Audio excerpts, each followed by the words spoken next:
araw na mga butcher.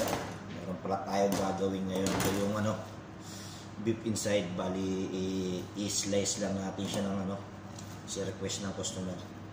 I-slice natin siya ng pang inihaw, parang steak na lang dating.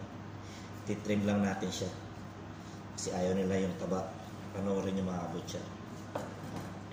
Tanggal muna yung taba, ha?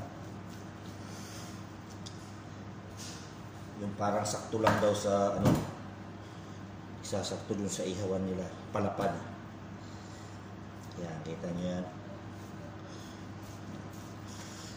Yung mga puti talaga pag mag-request, makakapal yung hiwa nila na gusto. Bali kukuha daw sila tayo ng mga 2 kilong slice. Ito mayroon to dito parang joint dito, kaya nabaklasin natin dito. Kasi may taba rin to, eh.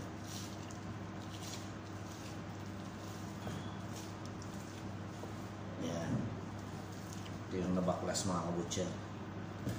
Kasi ito, totally trim natin siya bago natin siya iwain. Bali yung niya dito, itong hibla pa ganun. Kaya ang hiwa niya mga kabutcher pakros.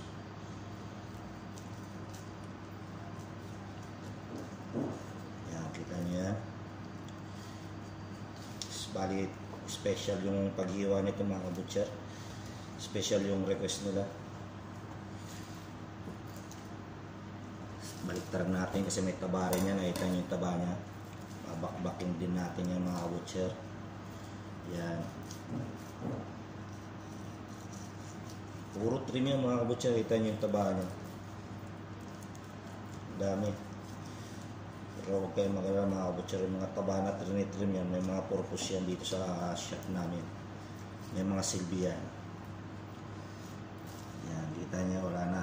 Bali, wala na talaga siya. Totally trimming na. Tapos ang gusto ng isang customer namin na galing Europe,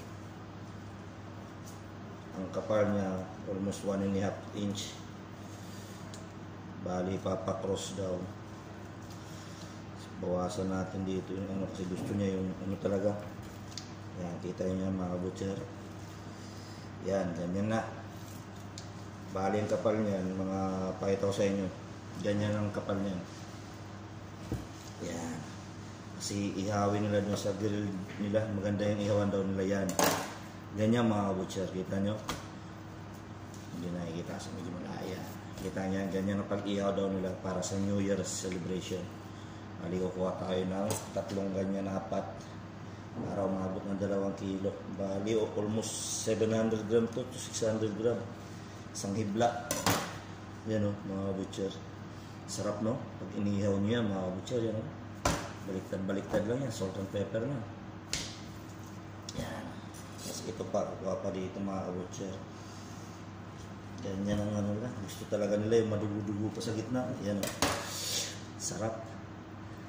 Yan ang itsura niya. So, meron pa dito. Bali, in-order niya ito lahat.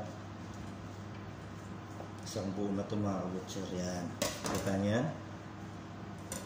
Ito, gagawin niya lang daw itong giniling. Yan. Kaya, bali 4 lahat na slice. Yan mga butcher. Kaya, sa mga gusto mong ito pala yung beef topside, ganda ng karne ng baka ng New Zealand, yan. Hanggang dito na lang mga butcher. Grabe yung ganda ng baka, okay? God bless. Sana may matutunan kayo.